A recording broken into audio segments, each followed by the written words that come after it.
Pouch.ph is the Philippine Peso Lightning Wallet powered by Bitcoin's Lightning Network. Ethan Rose is the founder of Pouch.ph. So, hello, Ethan. Welcome to Startup Podcast PH. We're very happy to have you here.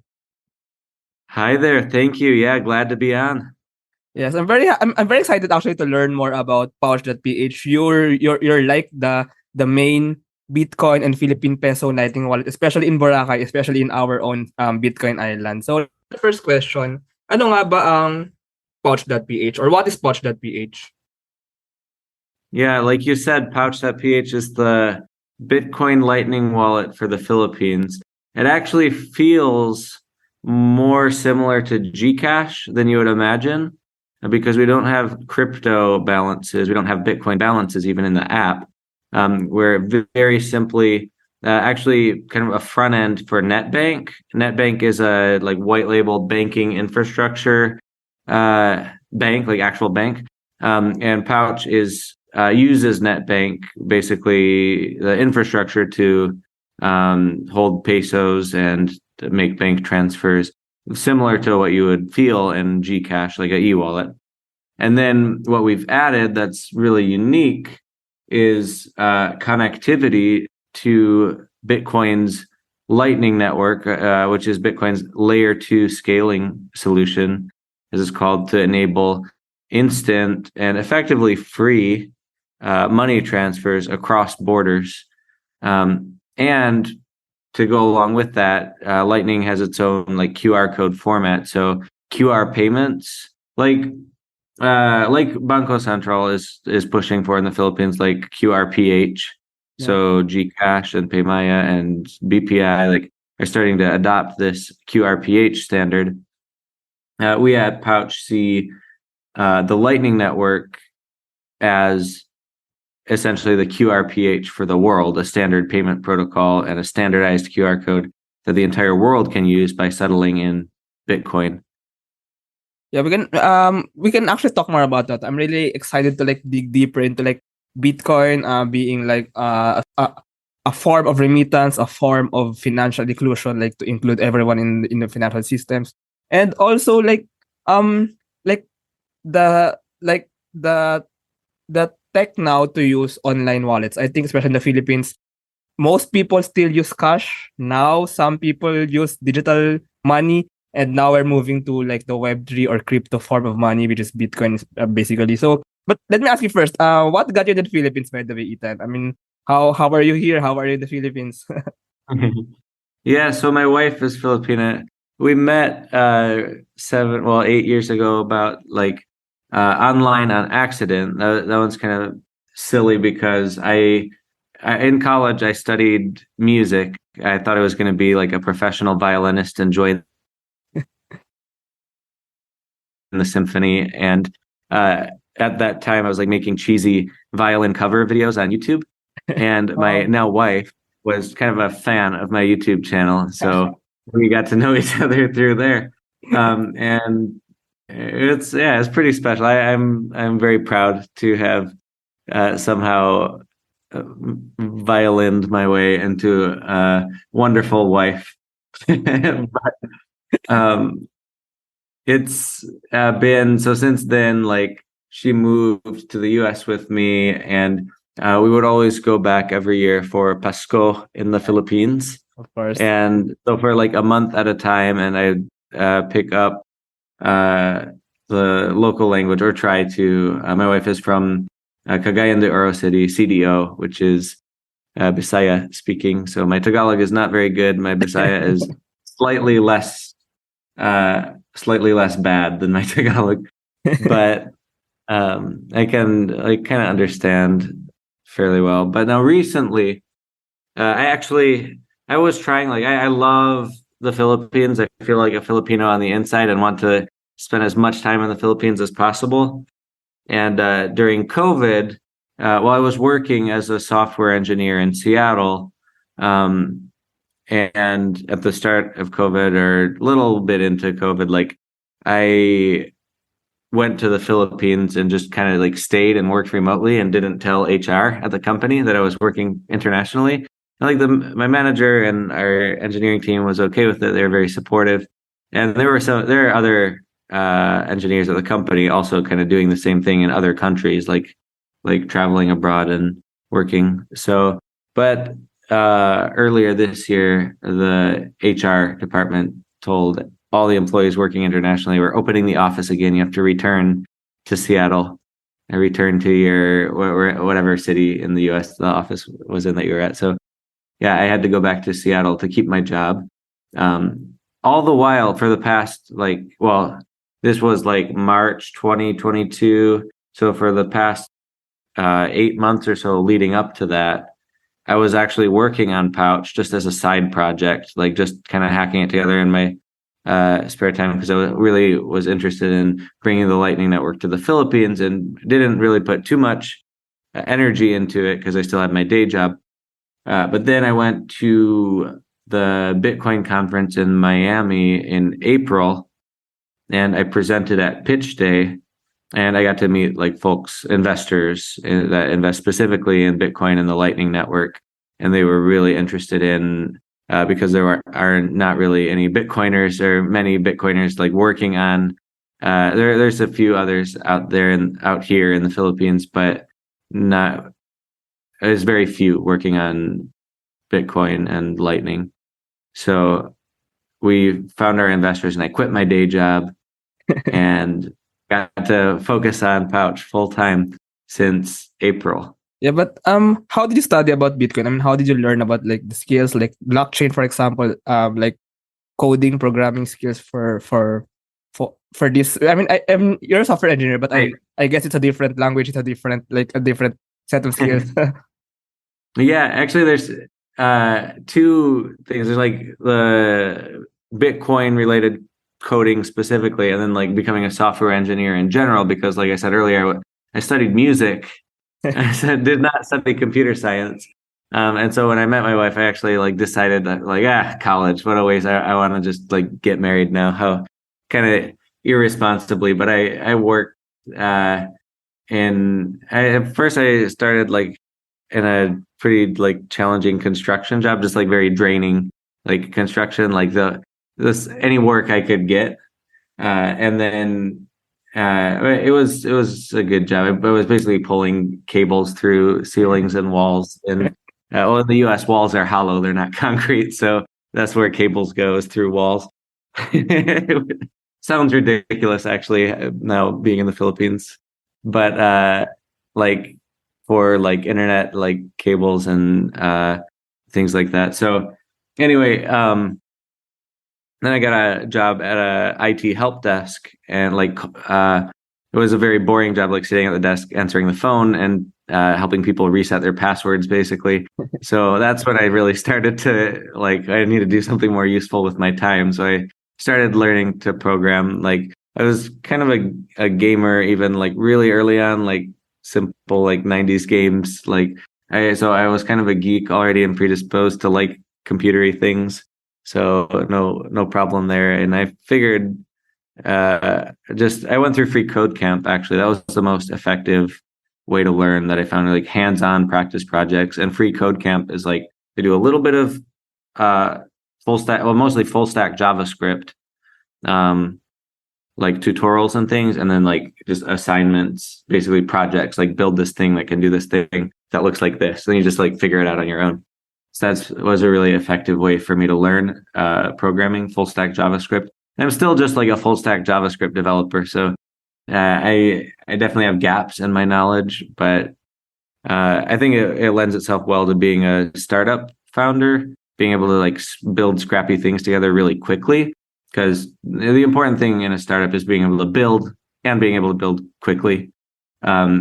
And then you have to kind of pivot once you've found the market to like building it well after that, or scalable. And that's the piece that I definitely need to like find experts to help us build the company that can scale. So I can build like the scrappy thing. And that's what I did like at the start. But and then getting to blockchain, so I have like read some of the open source code around Bitcoin and the Lightning Network implementations, but I really all my work to integrate Pouch with the Lightning Network was documented in the LND, that's a Lightning Network daemon. That's one of the Lightning Network protocols and the one that we chose to use. They have their API documented. So it's like a REST API. It's like, if you know how to program, you can kind of look at that and be like, okay, just like read the documentation and like, how do I create a Lightning invoice? Find the documentation right now is not like the most well organized. So you do have to kind of dig through it to find what you want to build. But then like once you figure out, okay, this is how to create a Lightning invoice, just call the API, pass a few properties, and then it gives you back the Lightning invoice. So I am not like in the weeds of like building literally a implementation or launching a blockchain. I'm like using the tools that have already been built, if that makes sense, in order to build a application. Yeah, but I guess that's actually how like most software engineering goes now. I mean, like you just plug in like apps or like packages from other sources, and you use it to your own program or your own code. But Very common. Yeah. for the sake of the podcast, let's talk about Bitcoin first. I mean, I think a lot of our listeners maybe don't know even what Bitcoin really is. I mean, of course they have heard. I think like majority of Filipinos have heard about Bitcoin, but what really is Bitcoin and what really is Lightning Network? You just like put these things down, yeah. So just we understand, yeah. Yeah. Until recently, I believed that Bitcoin was a Ponzi scheme or a fad or something like that. Like, I am a very skeptical person. And so the way people talked about Bitcoin, like invest in Bitcoin and you make a lot of money, it sounded like a good way to lose money, right? So I ignored Bitcoin for a long, long time. And then early on pretty much at the beginning of the pandemic, when the government shut down economies around the world and in the name of public safety, they basically tried to replace the lack of economic output with money printing, which made me realize money is completely fake. Yeah. Like you can't take away economic output, add like paper or virtual paper Just even label, nowadays like, into just the like system Mhm. just to like you're reducing the amount of goods and services and increasing the supply of money. You're like increasing demand, reducing supply. Of course, prices are going to skyrocket in the near future, and then we saw inflation. But that's the way my mind worked there. And I actually was like, okay, so what is safe to invest in now? Which I ran around like trying to learn as much as I could, and I almost bought gold, thinking like the gold standard was like a better way back 50 years ago before the U.S. rug pulled the entire world by saying, no, world, you can't redeem dollars for gold anymore. We just we control the money in the world now because we're America. But now I realize we have a better option. And then I read the book, The Bitcoin Standard, which fortunately, like I have found it interesting enough to like pick up and read it. And it starts like not really talking about Bitcoin. It talks about the history of money, like most of the way through the book. And then in the end is when the case is made for Bitcoin as the next logical step in the evolution of money. Because money has throughout history, it kind of like degrades, like it gets reset onto a gold standard and then degrades while the Roman emperor like mixes iron into the gold coinage in order to make it print more money. Effectively the same practice that leads to the collapse of the Roman Empire, and then it just like happens over and over again. So the next logical step, Bitcoin is better than gold in every way as money. It's more portable, it's more divisible, it's more scarce because there will only ever be 21 million Bitcoin. However, then after Bitcoin, and the reason I especially found Bitcoin and the whole crypto ecosystem to be very Ponzi-like or like a fad is there's so many tokens now, and so many investors creating their own, or like investing in their own projects, or founders like launching their own tokens that are touting to be better or the next Bitcoin, and marketing to people, unsuspecting people who don't really understand the technology and just are looking for 100x investment opportunity. So in a way, I believe those are most coins are Ponzi schemes. I still believe that. And there's some like valid projects out there that probably have lasting potential and do solve use cases that Bitcoin doesn't. But the original purpose of Bitcoin was to be money, a more fair money than the US dollar global reserve system that we're under now.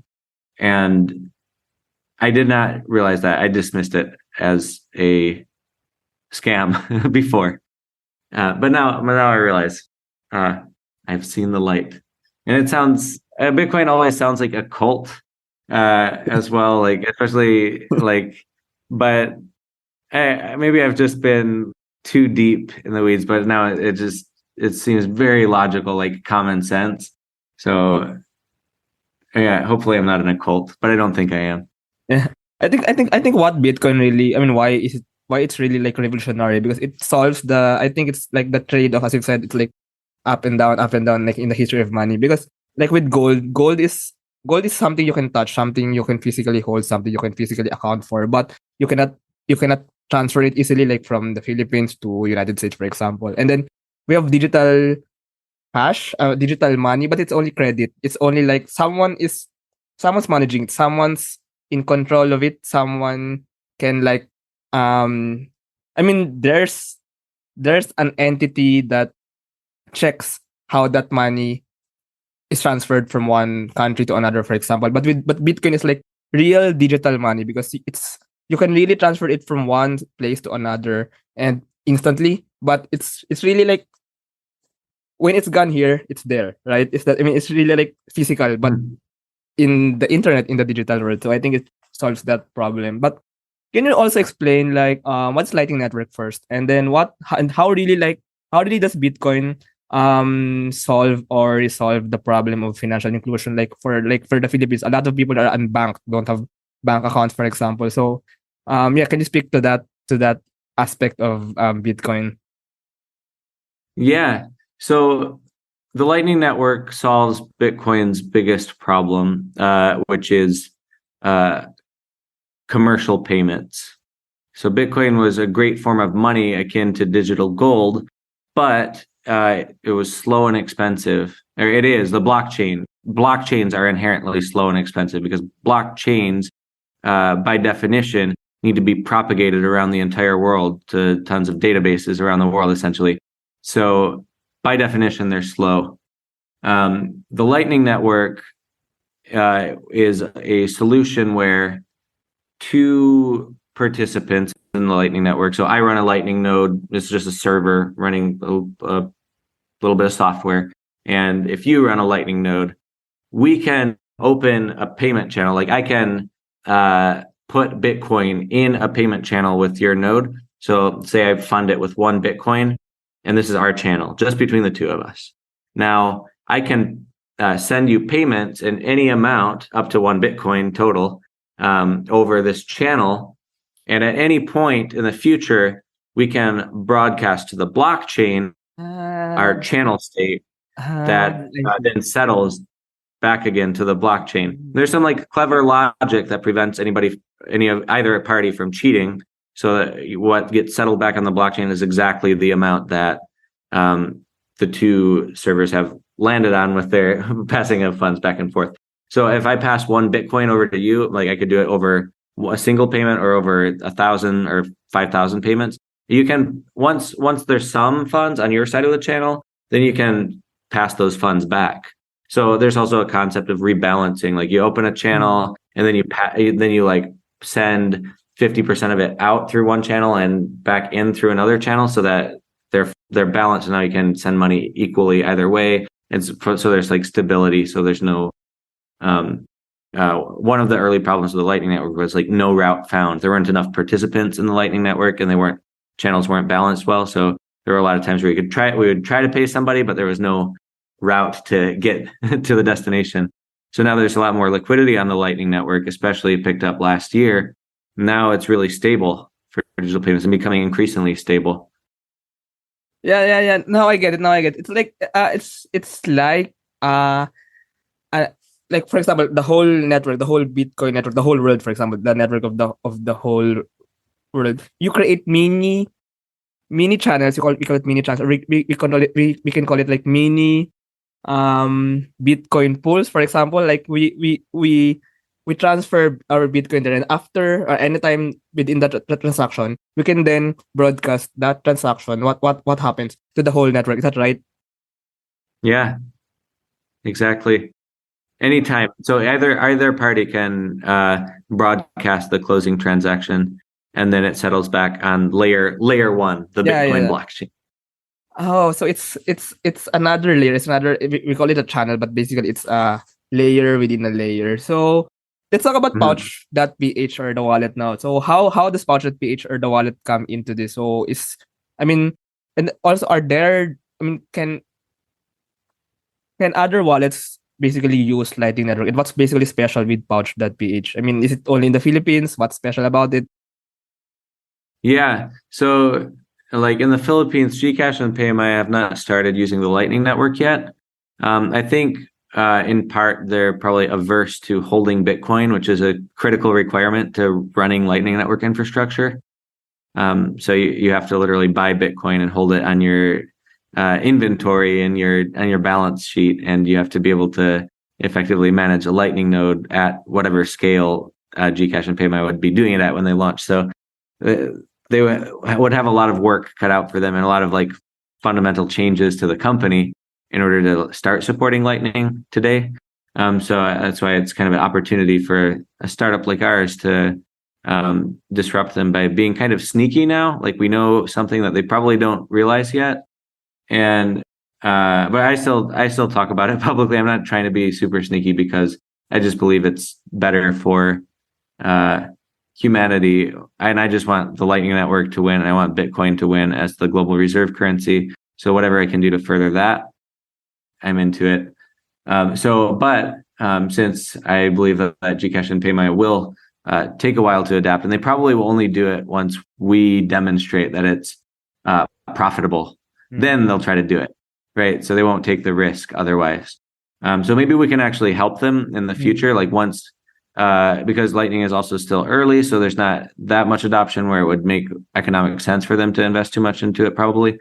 But once we've hit the critical mass of Lightning Network adoption, then maybe GCash and PayMaya would be like scrambling to be like, oh crap, we need to adopt Bitcoin now so that we stay relevant, or adopt Lightning now so that we stay relevant. And then Pouch will be like, oh, here, we have an API for that. They can actually just use their API, for example.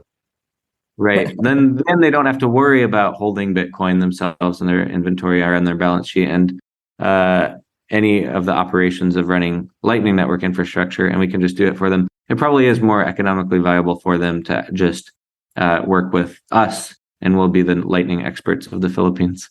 Yeah, but do you plan for Pouch like to be a real, like a standalone wallet app, or are you designing Pouch to be like an API that can be like integrated to other wallets? What's really your plan for Pouch? Yeah, so it already is like a wallet, and I mentioned earlier NetBank because NetBank is the one that like powers the wallet like components of the app. So the reason I have to be really clear about that is because we're not a licensed electronic money issuer, not a licensed EMI like GCash and PayMaya. So you'll see like when you try Pouch, you get a NetBank account number, so you can actually like receive to your like actual NetBank account. Which is pretty neat, though, that they have. It's a pretty new bank in the Philippines as well, our banking infrastructure, so that we actually have an advantage here, being able to kind of bootstrap a company using that back end. So yeah. What was the question? Yeah, so I think right now Pouch Start.ph. I hope our listeners can download that app, can use that app. It's the only real Bitcoin wallet in the Philippines, I guess. Yep, that's true. Um, Anywhere in the world, like Bitcoin maximalists like myself are not that common. So I feel like I think I'm right, but I'm also not like it's against the status quo, I guess. Like it's against the hype a little bit of like Web3, crypto, NFT, Mhm. Yeah. all the hype out there. But I think just being laser focused on one token that has the potential to upend the monetary system, and then a scaling solution for that monetary system that could upend the payments networks around the world is the best way to affect change. Just like staying laser focused on that one piece. Yeah, I actually kind of agree to that. Like Bitcoin is really solving one big problem that other tokens might be overlooking. Like, I mean, we really need to solve this first. We really need to solve like this problem first. But do you think in the Philippines, what do you think about adoption in the Philippines of Bitcoin, for example? Like, do you think in the future, in maybe 5 or 10 years, people will really use Bitcoin to transact? I mean, any shop you can see, any carinderia, any restaurant, Jollibee, for example, they accept Bitcoin. I mean, what do you think about this? Yeah. So in Boracay, if I can speak to our Bitcoin Island project, Yeah. this is what actually we launched Pouch, basically our proving grounds for Bitcoin adoption. And the reason Boracay is a perfect location is one, it's a beautiful island, and it's just the right size to be something we can actually like get a critical mass of adoption on, and not be too small, not be too big. And then there's so many tourists that come to the island. Good for marketing for us because a lot of people get visibility just while they're on vacation, having a lovely vacation, and seeing how Pouch just magically works with Bitcoin. And then also foreign tourists, which foreign tourists really have the biggest problem to solve, which is they bring their credit card, but credit cards charge high transaction fees and aren't actually widely accepted most places in Boracay or anywhere in the Philippines, really. So then you end up having to go to an ATM machine or a money changer, and you get really screwed on the exchange rate. So there's a really valid use case for bringing a Lightning wallet. Except mostly now, like most businesses in the Philippines now who accept digital payments, they're accepting GCash, QR payments. The problem is those QR payments only work for people who have Philippine e-wallet, only work for Filipinos, don't work for foreigners. So that's why Pouch feels similar to GCash how it works, except the QR code, the QR Pay system just works for international wallets. It could be a Bitcoin Lightning wallet specifically, like paying with Bitcoin, or like Strike in the US or Cash App now in the US also launched Lightning Network support to massive e-wallets based in the US, where you just have US dollar balances, but the companies, like the e-wallet companies, will in real time, when you try to pay, they'll swap those dollars for Bitcoin just for the sake of transmitting them. And then our merchants are accepting Pouch payments. We auto convert, or users, anybody accepting Bitcoin payments and using Pouch will have their Bitcoin auto converted back to Philippine pesos for them. So it feels like even fiat to fiat transfers, like dollars to pesos, even though we're using Bitcoin as a payment layer. So that's the one piece of adoption. Like people, I believe, are first going to be using Bitcoin without even realizing that they're using Bitcoin, just because it's more efficient. But then I think that I can't predict how many years away it is, whether it's next year or whether it's 50 years from now. But I believe that many countries in the world will be facing really high inflation, like hyperinflation. It will just keep growing and growing and growing. And more people will turn to Bitcoin because Bitcoin as like the actual currency that people prefer to hold over government issued currency, because over time, government currency kind of seems to be becoming less stable as it's pegged to nothing. And then Bitcoin is over time becoming more stable. So eventually there will be a flippening where people start to realize that, well, Bitcoin was at one time hyper volatile. It's actually becoming more and more stable, and it's my pesos or my dollars that are becoming hyper volatile. Do you think Bitcoin should be? This is a kind of a strange question, but do you think Bitcoin should be like a global standard, like just one currency for the whole for the entire? I'm saying this because, for example, it's very inconvenient for like when you travel, when you change from one country to another. It's very inconvenient to find. To for example, to change your currency and then to buy with that currency with that cash. But I mean, if Bitcoin is like even for example in the Philippines, maybe in airports, in airport shops, in airport restaurants, it's very convenient. Like you go to another country or someone from another country goes to the Philippines and then they can just use Bitcoin to pay to buy. I think it also like boosts like tourism. I mean that kind of industry, for example. So what do you think about Bitcoin being like really the the global currency being used? Yeah, it really breaks down borders if people are talking about prices the same way. So, like, if an egg costs 10 sats in one country and 10 sats in another country, kind of Yeah. easy to know what you're paying for things when you travel. So, much more efficient in that regard. But there is pretty strong resistance. I think, like, when you say one world currency, people think terrible terrible things, and that's like the sign of the end times.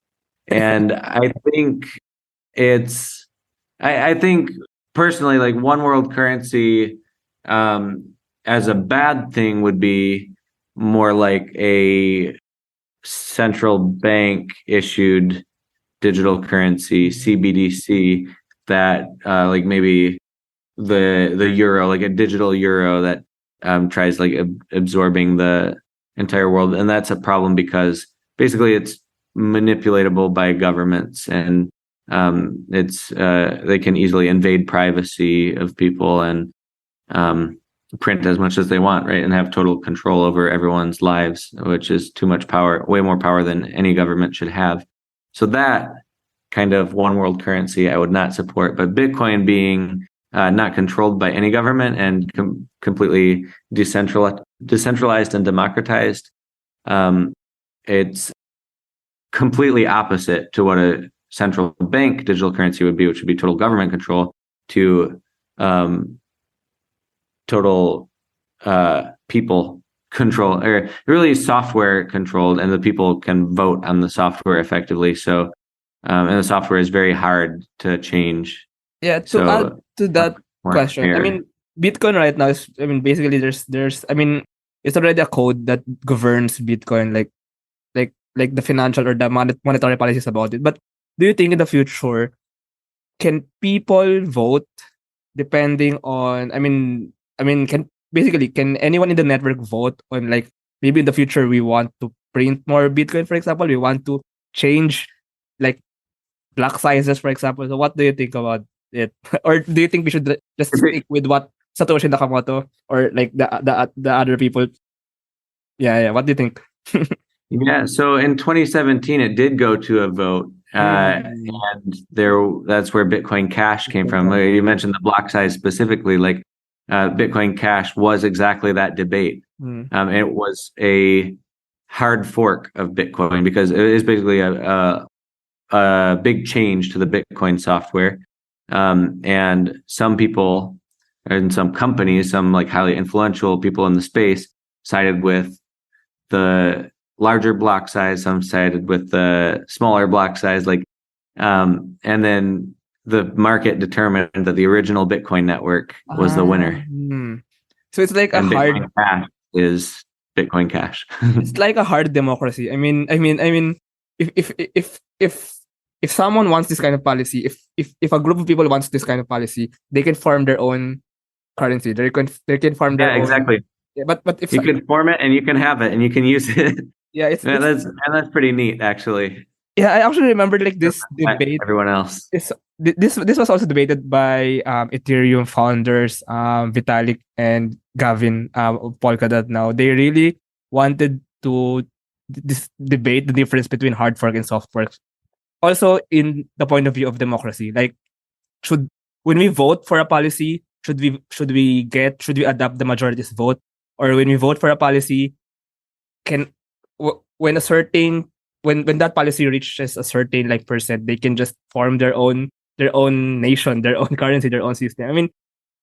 I mean, Bitcoin is really important right now because it really tackles not just on financial inclusion, monetary systems, but also like how we look at democracy. I think that's also why it is important now because I mean, it also challenges how we look at society. So I believe that it's really something that more people should know more about. I mean, more people should think about because it really affects us in the future. Anyway, just for a final question, so what's the future of Pouch.ph? I mean, can you just share what are you planning? I mean, what are you launching some things? What are you planning for the Philippines? So yeah, you can just share about Pouch.ph. And maybe if our listeners want to know more, how can they know more about Pouch.ph and how can they use?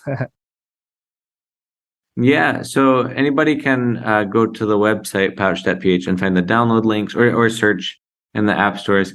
And it's a bummer if you search Pouch, we're not the top listing. The App Store prefers like all these other apps.